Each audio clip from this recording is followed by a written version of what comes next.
So here we are at the Molineux Stadium, home of English Premier League football club Wolverhampton Wanderers. So Rita, tell us about your role. Well, I oversee all the finances in the football club, and that involves making tactical and strategic decisions, looking at sort of business management, budget, financing, forecasting, securing of funding. So no different to any other business.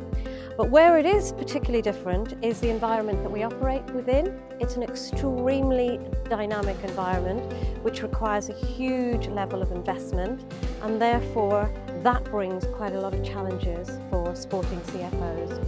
So tell us about some of those challenges and how they're different from a CFO in a more normal or traditional industry.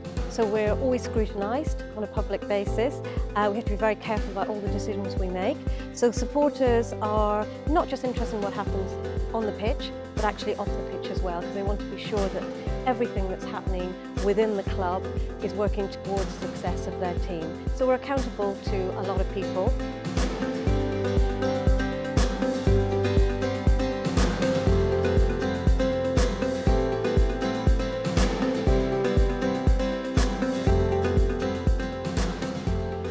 So now turning to the football industry as a whole, what are the big things that you see on the horizon? Well, I see changes in the broadcasting of football with live streaming of games now.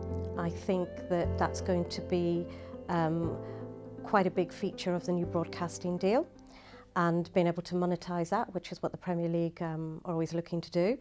Every Premier League deal that we've had has resulted in quite a substantial increase, and I don't see that changing in the industry. I think the Premier League are now looking more into the overseas market and looking into sort of extending that digital reach globally.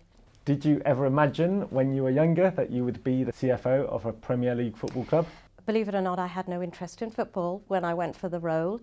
And it was actually that factor that helped me, one of the factors that helped me clinch the role.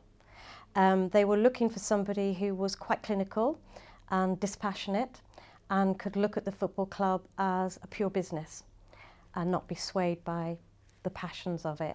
What tips have you got for any aspiring young financial professionals who might want a job as CFO of a football club? Well, to do a lot of research because it is a very fast-moving industry, and make sure you're abreast of all of the current issues that we face. That's very, very important. But also just to keep trying, be tenacious, take chances, go for any opportunity in a club, whatever the level, get your foot in the door, because it is a difficult industry to get into.